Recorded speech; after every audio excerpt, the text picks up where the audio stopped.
There's the list of the individuals who have agreed to attend the NFL draft in Cleveland 3 weeks from tonight. Others still contemplating their offers include Justin Fields, Zach Wilson, and Turd Ferguson. One guy who has said yes, Caleb Farley, former Virginia Tech cornerback, spoke to Chris Sims yesterday. Here's some of what they talked about.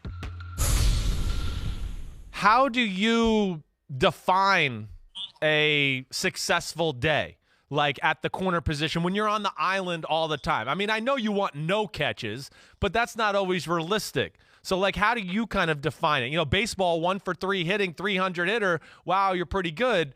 How do you see it? A successful day for me, man, is one, most importantly, is if the team wins. And two, I like to see, I like to frustrate guys. I like to make guys know that they was defeated. I don't like it to be a question at all. After the game, I like for a guy to be able to, say, he got the best of me. I got to do better next time. I don't want it to be any argument or any debate of a good battle. That stuff just kind of ticks me off, and it always has. And I won't ever lose that chip on my shoulder. All right, good. All right, so like, what are we talking to? Like during the game, do you let them know about it when they're having a bad day? Are you chirpy out there? Yeah, I definitely talk. I'm not really like a vulgar trash talker or anything like crazy like that, but I'm definitely playing mind games and saying clever little statements and stuff like that. Just letting the guy in front of me know that I'm confident that you're gonna have to show me something crazy. That this isn't normal. That I'm not a normal corner. So I'm definitely letting guys know who they're playing against.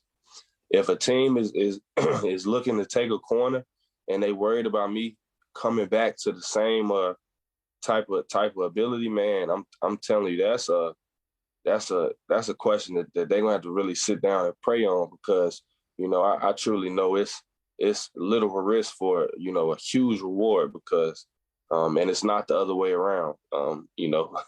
So I just have to not get frustrated about the situation. Yeah. And trust in God, and I kind of and I like how it's kind of like a hidden gem, because I've always been underrated. I've always kind of been that diamond in the rough out of high school. And so, I'm still going to be me, Well, I mean, yeah, it's what's odd about your situation. I have a hard time thinking that anybody's going to watch film and think you're not the best corner in the draft. I really would have a hard time. I mean, at least I know my friends in the NFL think that and all that. But, yeah, you got some weird situations as far as, like, you're talking about the back, the opt-out, all that. Like, so, like, are you in your heart – do you feel like, again, I don't want to like make news here or anything, but that all that could hurt you to a degree, that maybe you don't go as high as you should just because of these questions that are surrounding you? Absolutely. Yeah. I'm never going to be no dummy. I know what's at stake. That's why I said it's a humbling experience to be able to come into your dreams and to be recognized, as the best corner, but probably not going to work out that way. We'll see. It's up in the air, but at the end of the day, time will tell. Your football career doesn't end on the draft. But best believe, any team to take a corner on me, just being who I am with the tip on my shoulder, I'm a dog. That's going to tick me off. That's going to tick me off. I'm going to try to do them like Randy Moss did them, when they let him fall. Like, that's gonna tick me off. I'm gonna try to high step all the way to the end zone, with the ball in my hand and point at my back when I get in there. That's the type of dude I am.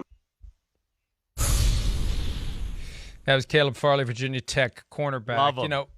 The injury becomes an issue. I got to say. Go ahead. It's all right. We got to work on Caleb Farley's background. I got to do something. I got on him, and that's why I encourage people to like watch it, because he was great.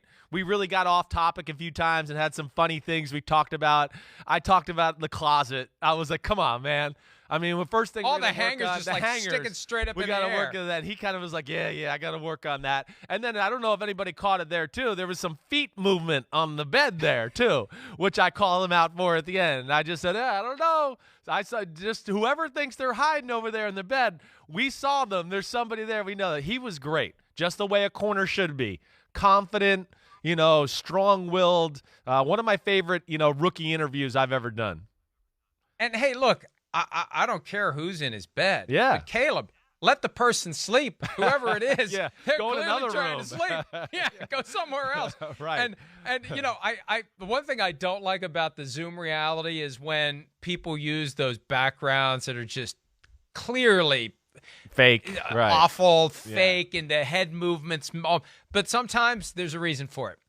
That yesterday, a reason for it, Caleb Farley. But seems like a good guy. It seems like it was a good sport about that. So you can check it all out. And Chris Sims Unbuttoned. Okay, so the injury issues with Farley. How does that impact? There he goes. We talked last segment about the incomplete nature of the medical information. Does it affect him? I would imagine it does. I mean, even he thinks it's going to a little bit, and he opted out, and he knows there's people have looked at him to go, well, maybe he doesn't like football. We had that conversation. He answered the answer totally correctly, like a grown man should be.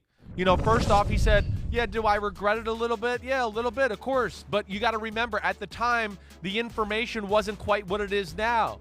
And, there's another aspect, again, to where we can't judge these situations. They're all different. His mother did pass away as a freshman in college, and I believe she did pass away from cancer. So, man, that's in his brain. He'd probably going, wait, I don't want to get my dad sick and lose him too or something like that. So there's more to these situations than just this guy wants to play. He's a baller. This is Jalen Ramsey. He is when I don't use this. I do not use this phrase lightly. All right, this is you've probably never heard me say this. The dude is a generational talent. He is.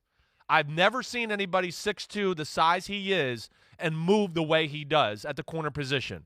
It's as good as I've ever seen, especially since I've been evaluating tape and out of football and doing that. He is definitely a top 5 player in the draft, but I think he's probably going to fall out of the top 10 because of some of these questions. So where do you think he goes? Where does he land? Gosh, I mean, let's can you put up the graphic, Nicole, there? I mean, again, the Cowboys at 10 as far as the draft picks, not that one, the draft picks. The Cowboys at 10 have a need at corner. So that certainly could go there. That wouldn't shock me. The Eagles at 12, would they start to think about that? I don't know. But it might be farther down the road, as you get into the 20s or something like that where he might fall. He is an unbelievable island, I'm going to lock you down type of guy. But it's going to be about that team that just has a real need at the corner position. And then probably like a Randy Moss is going to be like, wait, he was a top 3 player on our board. We're picking, 21 or 20. We got to take him. That's it. We feel pretty good with the medical stuff and all that. So it to me, he's one of the mysteries of the draft. But he's definitely a top 10 pick as far as talent is concerned, a top 5 pick. If Okudah's 3, Caleb Farley could be 1. That's what I'm trying to say. Well, there's a team there at number 14 who has a head coach who, number 1, knows a lot about defensive backs, and number 2, had a revolving door of not very good ones last year, and they've done what they have to do to upgrade the position. It'd be interesting to see what Mike Zimmer does if Farley's on the board at number 14, because right. If he maybe just like with Moss 23 years ago, it's the Vikings that pounce after a slide like that ends. Hi, I'm Mike Tirico, and thanks for watching. Make sure to hit subscribe for the latest news and highlights from NBC Sports.